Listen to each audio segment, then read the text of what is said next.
إن الحمد لله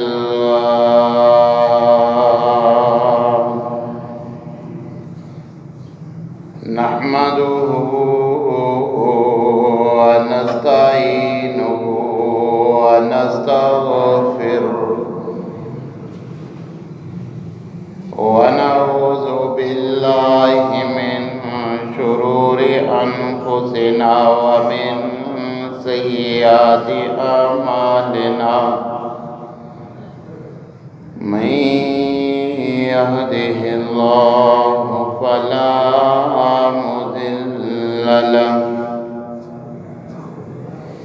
ومن يضلل فلا هادي له وأشهد أن لا إله إلا الله وحده لا شريك له وأشهد أن محمدا عبده ورسوله أما بعد فإن خير الحديث كتاب الله وخير الهدي محمد صلى الله عليه وسلم وشر الأمور محدثاتها وكل محدثة بدعة وكل بدعة ضلالة وكل ضلالة في النار.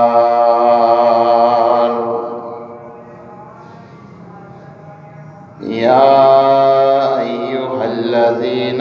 آمنوا اتقوا الله حق تقاته ولا تموتن إلا وأنتم مسلمون. يا أيها الناس اتقوا ربكم الذي خلقكم من نفس واحدة وخلق منها زوجها وبث منهما رجالا كثيرا ونساء واتقوا الله الذي تساءلون به والأرحام إن الله كان عليكم رقيبا.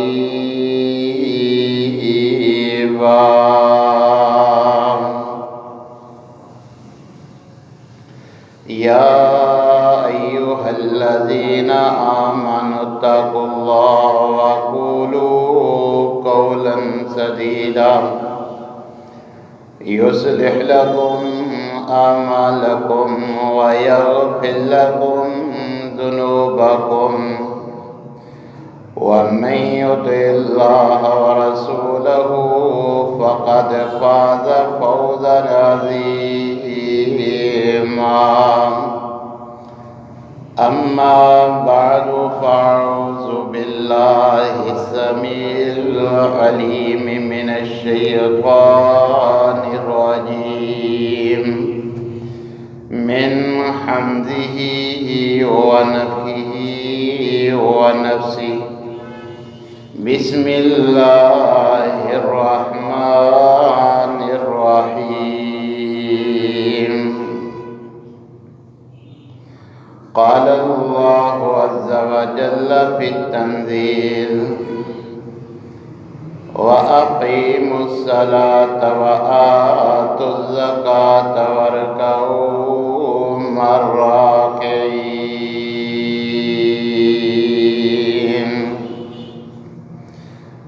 وقال الله في مقام آخر حافظوا على الصلاة والصلاة الوسطى وقوموا لله قانتين.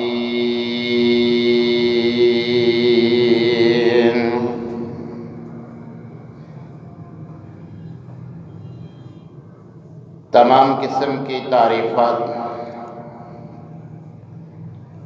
مالک العلام ذو الجلال والاکرام وحدہ لا شریک مالک کائنات اور خالق ارض و سما کے لیے لاکھوں کروڑوں درود و سلام اس ہستی اقدس و مقدس کے اوپر جن کا نام نامی اسم گرامی جناب محمد الرسول اللہ صلی اللہ علیہ وآلہ وسلم ہے۔ سامعین محترم، گزشتہ خطباتی جماعت میں آپ نے سیرت النبی کے مختلف پہلوؤں کہ جن کا ہر مسلمان کے لیے جاننا بہت ضروری ہے ان کا ذکر سماعت فرمایا۔ دنیا میں جس سے ہمارا محبت کا دعویٰ ہوتا ہے جب وہ ہم سے بچھڑتا ہے تو ہم سب سے زیادہ جس بات کو اہمیت دیتے ہیں وہ اس کی گئی وصیت اور نصیحت ہے کہ مجھے مرنے سے پہلے یہ وصیت کی تھی، لہذا میں اس کا پاس ضرور رکھوں گا۔ جب ہم نبی کریم علیہ السلام کی سیرت کا مطالعہ کرتے ہیں تو آخری وقت میں نبی کریم علیہ السلام سے اپنے امتیوں کے نام بھی وصیت اور نصیحت ملتی ہے کہ ان لمحات میں بھی نبی کریم علیہ السلام کی زبان رسالت سے ہم امتیوں کے لیے الصلاۃ الصلاۃ وما ملکت ایمانکم کہ لوگوں نماز میں سستی نہ کرنا، قیامت تک آنے والے میری امتی ہونے کے دعوے داروں نماز میں سستی نہ کرنا، اپنے ماتحت اپنے غلام لونڈی اور ملازمین کے ساتھ اچھا سلوک کرنا، یہ ہمارے محبوب پیغمبر کی مجھ سمیت ہر امتی کو وصیت ہے۔ مگر افسوس کہ آج ہم ان دونوں میں ہر درجہ کی سستی کا مظاہرہ کرتے ہیں۔ اپنی زندگی میں سب سے زیادہ جس بات کا نبی کریم علیہ السلام نے جس عبادت کی ترغیب دلائی، حکم دیا، اللہ جل شانہ نے بھی سب سے زیادہ جس عبادت پہ زور دیا وہ میرے بھائیوں نماز ہے۔ اور نبی کریم علیہ السلام نے یہ بھی واضح فرمایا کہ کل قیامت کے دن ان اول ما یحاسب به العبد، کل روز قیامت جب عبادات کا حساب و کتاب ہوگا، فرضی عبادات کے بارے میں اللہ ہم سے باز پرس کریں گے کہ میرے بندوں میں نے یہ تم پہ فرض کی تھی، تم نے ان کو ادا کیا کہ نہیں؟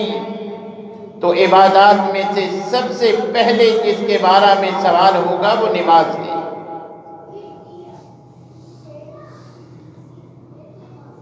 نماز کی اس قدر اہمیت ہے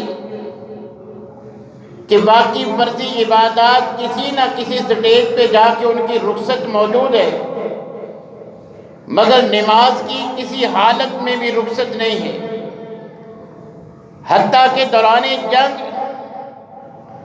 جب نبی کریم علیہ السلام صحابہ کے ساتھ مل کر جنگ میں مصروف ہے، سورہ النساء کی آیات اللہ جناب جبرائیل علیہ السلام کو وحی دے کر بھیج دیتے ہیں۔ وَإِذَا كُنْتَ فِيهِمْ فَأَقَمْتَ لَهُمُ الصَّلَاةَ فَلْتَقُمْ طَائِفَةٌ مِّنْهُمْ مَعَكَ، کہ اگرچہ تیر و تلوار چل رہے ہیں مگر اے پیغمبر صلی اللہ علیہ وسلم نماز کا وقت ہو تو باجماعت نماز ادا کیجیے۔ کیفیت میں ذرا نرمی برت دی کہ اسلحہ سے لیس ہو کر ایک سب جو ہے وہ آپ کے ساتھ آپ کی اطاعت کرے، دوسری دشمن کے سامنے کھڑی رہے، مگر دوران جنگ بھی نماز کا وقت ہو جائے تو آپ نے صحابہ کے ساتھ باجماعت نماز ادا کرنی ہے۔ نبی کریم علیہ السلام حضرت عمران بن حسین سے فرماتے ہیں صلی قائمہ، کہ عمران اگر طاقت قدرت ہے، صحت اجازت دیتی ہے تو کھڑے ہو کر نماز پڑھ، وَإِن لَمْ تَسْتَطِعْ فَقَاعِدًا، اگر بیمار ہو کھڑے ہو کر نماز نہیں پڑھ سکتے، بیٹھ کر پڑھ سکتے ہو، بیٹھ کر نماز پڑھو، اگر اور زیادہ بیمار ہو لیٹ کر پڑھ سکتے ہو، لیٹ کر پڑھو، اگر اشارے کے ساتھ نماز پڑھ سکتے ہو، بیٹھنے کی بھی سکت نہیں ہے تو اس حالت میں بھی نماز ادا کرو۔ اللہ احکم الحاکمین فرماتے ہیں وَأَقِيمُوا الصَّلَاةَ وَلَا تَكُونُوا مِنَ الْمُشْرِكِينَ، کہ نماز چھوڑ کر اپنا شمار مشرکوں میں نہ کرو۔ یہی بات نبی کریم علیہ السلام نے یوں بیان فرمائی کہ من ترک الصلاۃ متعمدا فقد کفر۔ دوسری حدیث میں الفاظ ہے جہارا، کہ بغیر عذر کے نماز کو چھوڑ دینا، اہمیت نہ دینا، یہ اعلانیہ کفر ہے۔ کہیں نبی کریم علیہ السلام فرماتے ہیں بین العبد و بین الکفر ترک الصلاۃ، کہیں فرمایا بین العبد و بین الشرک ترک الصلاۃ، کہیں نبی کریم علیہ السلام صحابی کو جماعت کے بعد سلام پھیرنے کے بعد سب سے الگ بیٹھا دیکھ کر سوال کرتی ہیں کہ کیا تم مسلمان نہیں؟ تو نے ہمارے ساتھ نماز ادا نہیں کی؟ کیا تم مسلمان نہیں؟ کیونکہ مسلمان ہوتا نماز فرض تھی، ہمارے ساتھ نماز پڑھتا۔ آپ کا سوال بھی نماز کی اہمیت کو اجاگر کرتا۔ سینکڑوں مرتبہ اللہ نے قرآن میں اس کا حکم دیا، زندگی میں سینکڑوں بار نبی کریم علیہ السلام نے اس کی اہمیت اور صحابہ کرام کو بار بار اس کی تلقین فرمائی۔ اور نماز میں سستی پر حتیٰ کہ صحابہ بیان کرتے ہیں کہ صرف ایک نماز ہی ایسا عمل ہے جس کے ترک پر صحابہ کرام ترک کرنے والے کے لیے کافر کا فتویٰ رکھتے تھے۔ یعنی اعمال میں سے نماز ایک ایسا عمل تھا صحابہ کے نزدیک جو اس کا تارک ہوتا صحابہ کے نزدیک وہ کفر میں تھا۔ اللہ احکم الحاکمین نے کسی صورت میں بھی کہ جب انسان ہوش و حواس میں ہے خواہ کتنا بیمار ہے اشارے سے پڑھ سکتا ہے تو اشارے سے پڑھنے کا بھی حکم، اس حالت میں بھی نماز معاف نہیں۔ باقی فرضی عبادات ہیں، ان کی فرضیت بلوغت کے بعد ہوتی ہے، مگر نماز کی اہمیت کے پیش نظر نبی کریم علیہ السلام نے فرمایا مرو اولادکم بالصلاۃ وہم 7 سنین،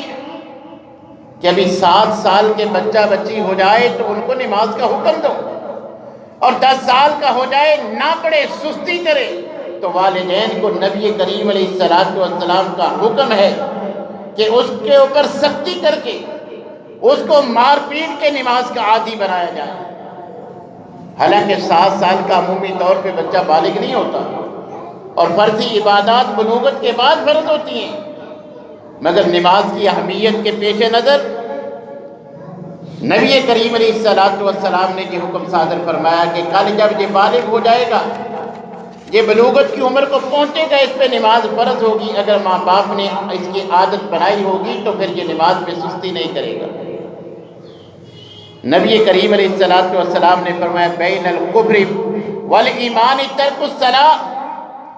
کہ نماز چھوڑنا معمولی نہیں بلکہ کہ ایمان اور بغیر ایمان کے بندے، مومن اور کافر کے درمیان یہ امتیاز ہے، یہ فرق ہے۔ نماز پڑھنے والا نمازی وہ ایمان کی علامت ہے کہ یہ ایماندار ہے۔ بے نماز اس بات کی دلیل ہے کہ اس کا کوئی ایمان نہیں۔ مومن نماز پڑھتا ہے مگر کافر جو نماز نہیں پڑھتا یہ اس کی علامت ہے۔ نبی کریم علیہ السلام نے فرمایا کہ دین اسلام کی بنیاد جن چیزوں پہ کھڑی ہے ان میں ایک اہم ترین بنیاد وہ نماز ہے۔ نبی کریم علیہ السلام نے فرمایا لا سہم فی الاسلام لمن لا صلاۃ لہ، اگرچہ مسلمانوں والا نام رکھ لے، مسلمان کے گھر میں پیدا ہو جائے، مگر جو نمازی نہیں اس کا اسلام میں کوئی حصہ نہیں۔ اسلام کا دعوے دار ہو سکتا ہے، مسلمان نہیں ہو سکتا جو نمازی نہیں ہے۔ نبی کریم علیہ السلام نے فرمایا آخری لمحات میں بھی کہ الصلاۃ وما ملکت ایمانکم، میری امت کے لوگوں نماز میں سستی نہ کرنا۔ پیغمبر کی میرے اور آپ کے نام آخری وصیت بھی یہی ہے۔ نماز کی اس قدر اہمیت ہے کہ نبی کریم علیہ السلام نے فرمایا جب آپ سے سوال کیا گیا کہ اللہ کے رسول نیک اعمال تو بہت سی ہیں مگر ای الاعمال افضل، ان نیک اعمال میں سے، نیک کاموں میں سے سب سے فضیلت والا عمل کون سا ہے؟ تو نبی کریم علیہ السلام نے فرمایا الصلاۃ فی اول وقتہا۔ صحیح بخاری کے الفاظ کہ نیک اعمال میں سے افضل عمل کا پوچھتے ہو تو سن لو، نیک اعمال جن پہ اللہ خوش ہو کے اجر دیتے ہیں، اپنی رضا دیتے ہیں، ان میں سب سے افضل جو ہے وہ اول وقت پہ نماز کی ادائیگی ہے۔ نبی کریم علیہ السلام نے نماز کی ترغیب دلاتے ہوئے نماز کی فضیلت کو اجاگر کیا۔ حضرت ابو ذر کے ساتھ پتجھڑ کے موسم میں نبی کریم علیہ السلام باہر کھیتوں کا رخ کرتے ہیں۔ خزاں کا موسم تھا، آپ درخت کی ٹہنی پکڑ کے اس کو حرکت دیتے ہیں، تیزی کے ساتھ پتے زمین پر گرتے ہیں۔ زبان رسالت سے فرماتے ہیں کہ ابو ذر جیسے اس درخت کے پتے تیزی سے زمین پر گرتے ہیں، اسی طرح نماز کی ادائیگی سے اتنی ہی تیزی سے اللہ تمہارے گناہ معاف فرما دیتے ہیں۔ نامہ اعمال سے گناہوں کی معافی کا ایک اہم ذریعہ میرے بھائیوں یہ نماز ہے۔ نبی کریم علیہ السلام نے ایک مرتبہ مثال دے کے فرمایا کہ مجھے بتاؤ جس کے گھر کے سامنے سے نہر گزرتی ہو وہ 5 مرتبہ اچھی طرح مل کے اس نہر میں غسل کرتا ہے، اس کے جسم پہ میل کچیل باقی رہ سکتی ہے؟ صحابہ فرماتے ہیں کہ اللہ کے رسول جو انسان ایک دن میں 5 مرتبہ اچھی طرح غسل کر کے نماز پڑھ لے، غسل کر لے،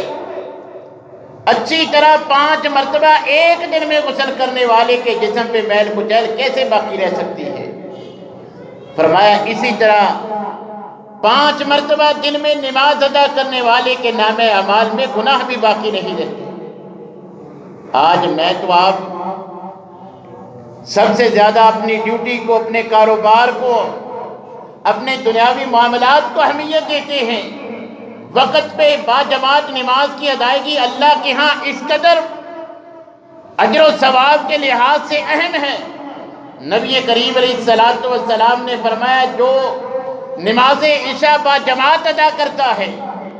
اب اس پہ فرض تھی، اللہ نے اس کو پیدا عبادت کے لیے کیا تھا، نماز تو اس پر فرض تھی، اس نے پڑھنی تھی، ورنہ وہ خود گناہگار ہو جاتا،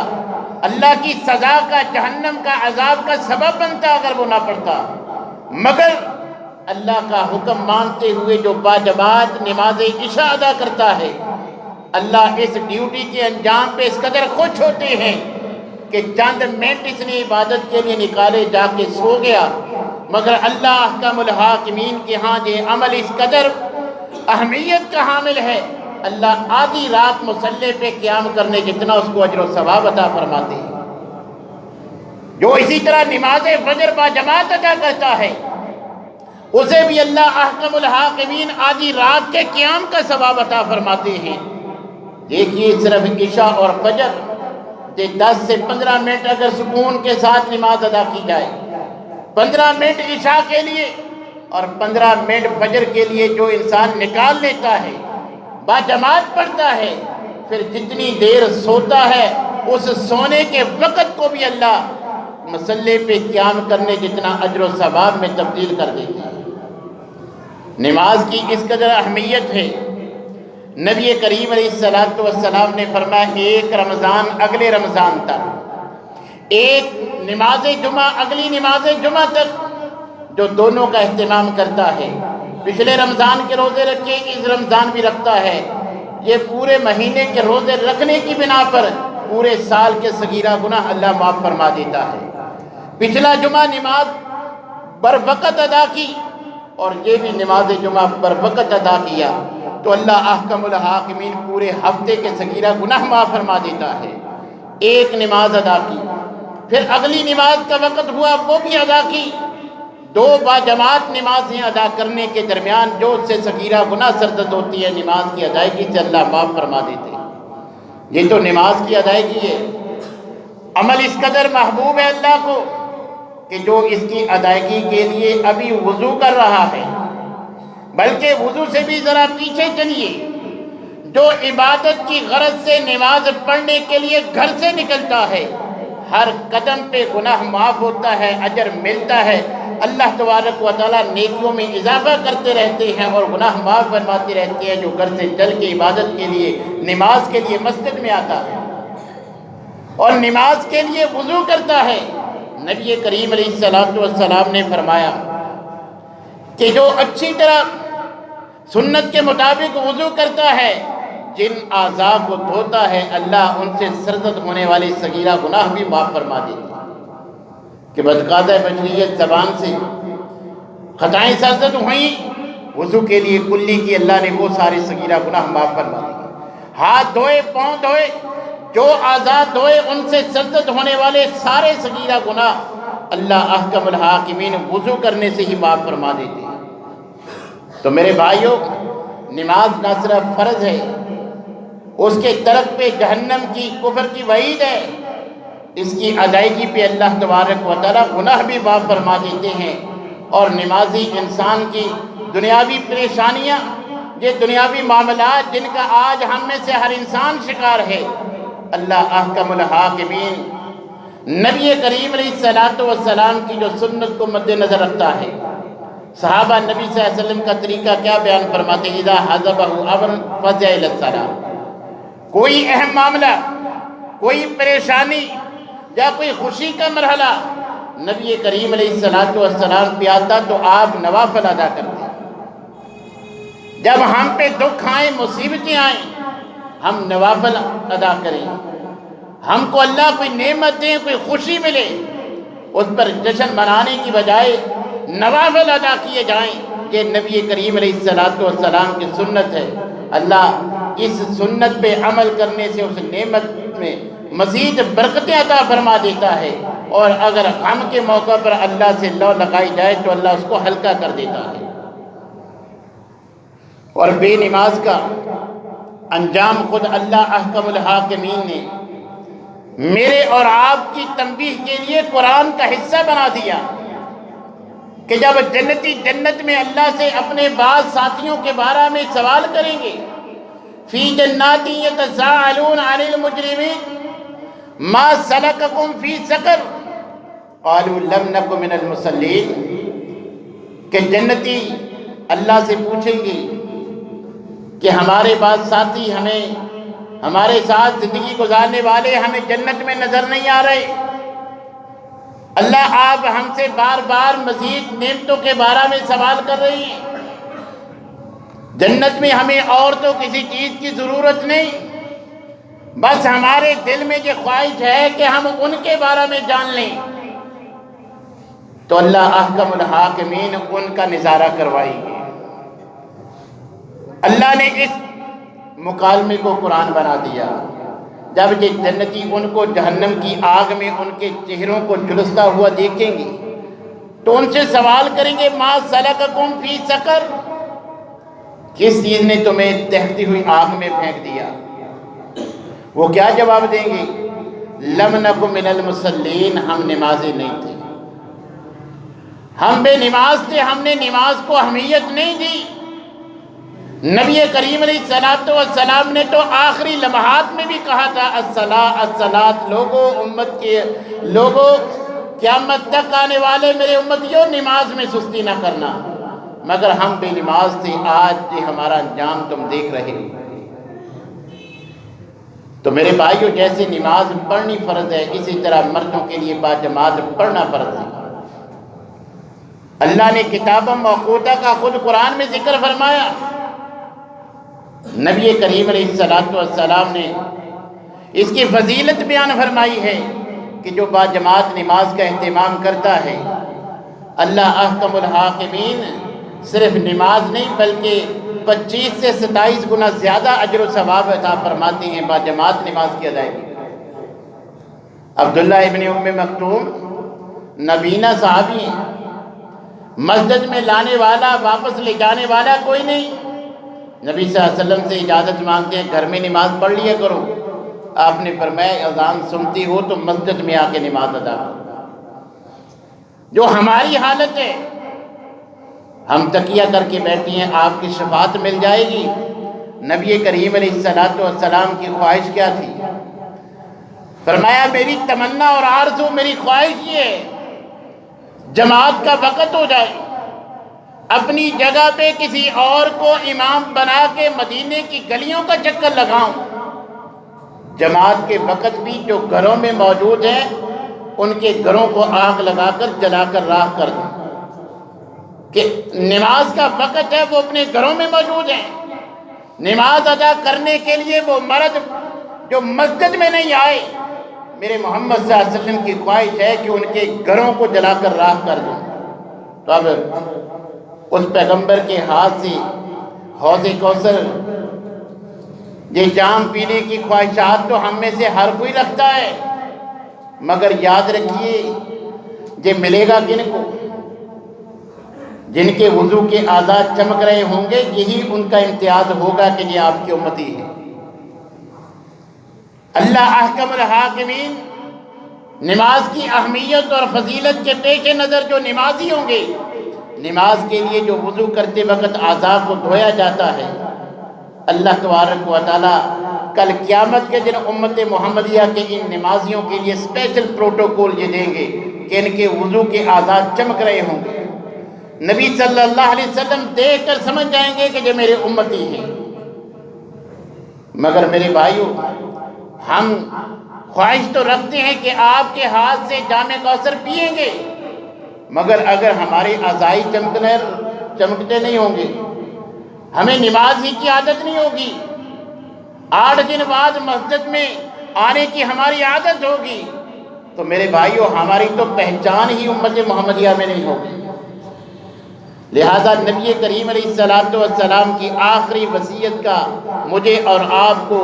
ضرور لحاظ رکھنا چاہیے، جس پر جہنم کی سخت وعیدیں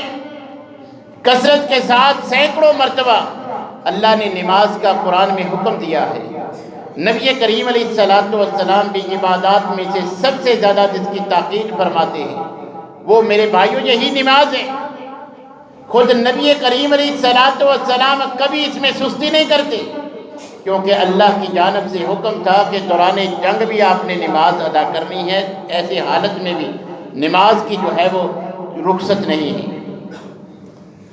نبی کریم علیہ الصلوۃ والسلام نے فرمایا جو 40 دن تک تکبیر اولیٰ کے ساتھ باجماعت نماز ادا کرتا ہے، اللہ اسے 2 چیزوں سے بری فرما دیتے ہیں۔ وہ 2 چیزوں سے بری ہو جاتا ہے جو 40 دن اہتمام کر کے اس کا اہتمام کر لے۔ ایک منافقت سے کہ یہ بندہ اس کے دل میں منافقت نہیں ہے، جو 40 روز تمام نماز تکبیر اولا کے ساتھ ادا کرے۔ دوسرا فرمایا برات من النار، اللہ اس کو جہنم کی آگ سے بھی بری کر دیتا ہے۔ مگر جو اس کا لحاظ نہیں کرتے تو نبی کریم علیہ السلام نے فرمایا کہ جو نماز پڑھے گا یہ اس کی نجات کا باعث ہوگی، اس کے دخول جنت کا باعث ہوگی، مگر جو بے نماز ہوگا نہ صرف جہنم بلکہ بڑے بڑے جہنمیوں کے ساتھ جو حشر کریں گے۔ نبی کریم علیہ السلام نے بڑے بڑے کفار کے، اللہ کے بڑے بڑے دشمنوں کے، یہ قارون، حامان، یہ فرعون،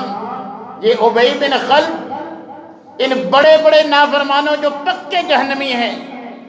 اور جہنم میں سب سے سخت عذاب ان کو اللہ تعالیٰ دیں گے، ان کا ذکر کر کے، ان کا نام لے کے فرمایا بے نماز کا انجام ان لوگوں کے ساتھ ہوگا۔ بڑے بڑے کا کہ جنہوں نے نبی کریم علیہ السلام کو دن رات تنگ کیا، نہ صرف خود ایمان نہ لائے بلکہ جو ایمان لاتے ان کو تکالیف دیتے، اور لوگوں کو ایمان لانے سے روکنے کا یہ بڑا سبب تھے۔ یہ بڑے بڑے جو اللہ کے نافرمان، یہ ان کے ساتھ بے نماز کا نبی کریم علیہ السلام نے فرمایا کہ حشر ہوگا۔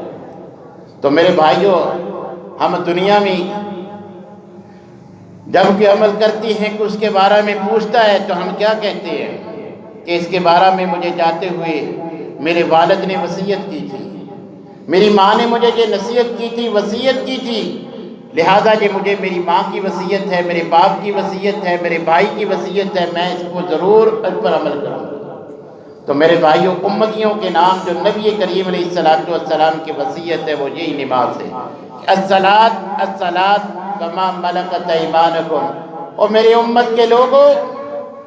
قیامت تک آنے والا ہر وہ امتی جس کا دعویٰ ہے کہ یہ میں امت محمدیہ سے تعلق رکھتا ہوں، نبی کریم علیہ السلام کی اسے وصیت ہے کہ نماز میں سستی نہیں کرنی، اپنے ماتحت افراد کے ساتھ حسن سلوک کرنا ہے۔ اگر ہم اس پہ عمل کریں گے تو انشاءاللہ نبی کریم علیہ السلام کے ہاتھ سے جام کوثر بھی ملے گا۔ جب اللہ